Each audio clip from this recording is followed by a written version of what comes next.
Influencer ആവാനുള്ള main reason തന്നെ എൻ്റെ favourite teacher Geetha S Nair ma'am ആണ്.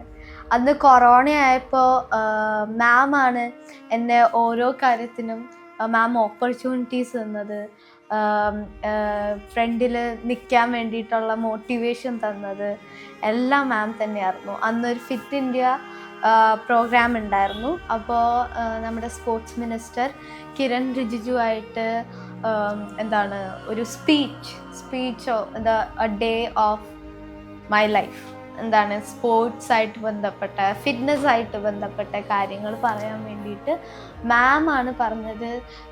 അമൃത വേണം പറയാൻ, അമൃത യോഗയൊക്കെ ചെയ്യുന്നതല്ലേ, ഡാൻസർ അല്ലേ, അപ്പോൾ മോള് തന്നെ പറയണം എന്ന് പറഞ്ഞ് മാഡമാണ് എനിക്ക് എങ്ങനെയാണ് ക്യാമറേൻ്റെ ഫ്രണ്ടിൽ സംസാരിക്കേണ്ടത്, മോഡുലേഷൻ, ഇംഗ്ലീഷ് പ്രൊനൗൺസിയേഷൻ എങ്ങനെയാണ് ചെയ്യേണ്ടതെന്നെല്ലാം പഠിപ്പിച്ചു തന്നത് മാം ആയിരുന്നു. പക്ഷേ ഏറ്റവും വലിയ വിഷമം എന്താണെന്ന് വെച്ചാൽ മാം 2 വർഷം മുന്നേ പോയി.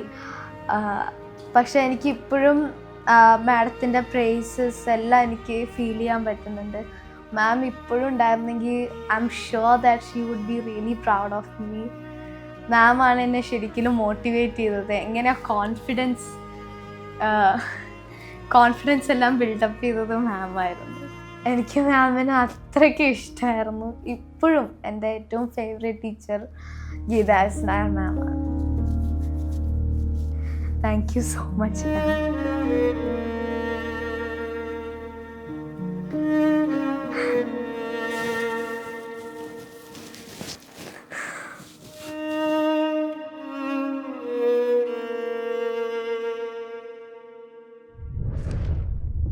എൻ്റെ ബർത്ത്ഡേ ഫെബ്രുവരി 22 എൻ്റെ 14th ബർത്ത്ഡേ ആയിരുന്നു.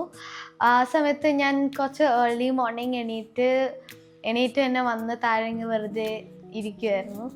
അപ്പോൾ ബെല്ലടിച്ചത് കേട്ടു. ഞാൻ ആദ്യം ഒന്ന് കേണ്ടു നോക്കി ആരാന്ന് ഒരു പിടുത്തവുമില്ല.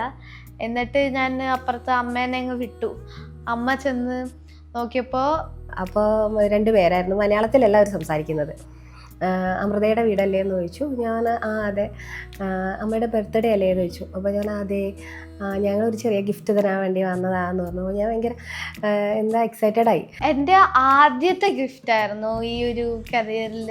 ഫസ്റ്റ് ടൈം എനിക്കൊരു ഗിഫ്റ്റ് കിട്ടണത് ഈ തെലുങ്കാനയിൽ വന്ന വംശി എന്നാണ് പേര്. അപ്പോൾ ഞങ്ങൾക്ക് ഭയങ്കര സന്തോഷമായി. അങ്ങനെ വീട്ടിലേക്ക് കൊണ്ടുവന്ന് അവർക്ക് ചായയൊക്കെ കൊടുത്തു.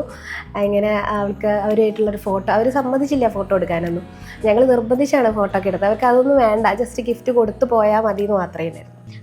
അവരെ ആക്ച്വലി നല്ലോണം ബുദ്ധിമുട്ടിയിട്ടാണ് ഈ അഡ്രസ്സ് കണ്ടുപിടിച്ചത്. അഡ്രസ്സൊന്നും ഞാൻ പറഞ്ഞിട്ട് പോലില്ല.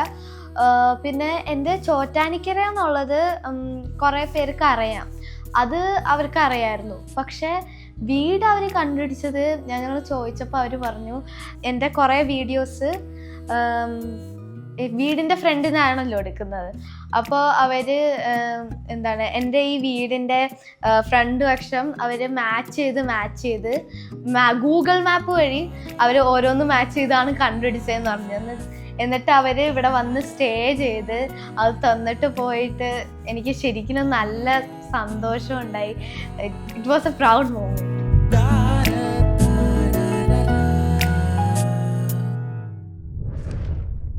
ഈ ഇൻഫ്ലുവൻസേഴ്സിന് എപ്പോഴും നടക്കുന്ന പ്രോബ്ലം എന്താണെന്ന് വെച്ചാൽ ബാഡ് കമൻസ് ആണ്. പക്ഷെ എനിക്ക് ഏറ്റവും വലിയ ഭാഗ്യം എന്താണെന്ന് വെച്ചാൽ എനിക്കതിൻ്റെ റിപ്ലൈ കൊടുക്കുകയോ അതോ ഡിലീറ്റ് ചെയ്യുകയോ റിക്വസ്റ്റ് ചെയ്യുകയോ അതിൻ്റെ ഒരു ആവശ്യം വന്നിട്ടില്ല. എൻ്റെ ഫോളോവേഴ്സ് തന്നെ വന്ന് ചോദിക്കും എന്തിനാണ് ഇങ്ങനെ ബാഡ് കമൻറ്റ്സ് ചെയ്യുന്നത്, ചെറിയ കുട്ടിയല്ലേ, ഇങ്ങനെ ചെയ്യാൻ പാടില്ല, അങ്ങനെയൊക്കെ പറയുന്നുണ്ട്. അത് കാരണം എനിക്ക് ഒരിക്കലും അതിൻ്റെ റിപ്ലൈ കൊടുക്കുക അതിനെപ്പറ്റി വിഷമിച്ചിരിക്കേണ്ട ആവശ്യമില്ല.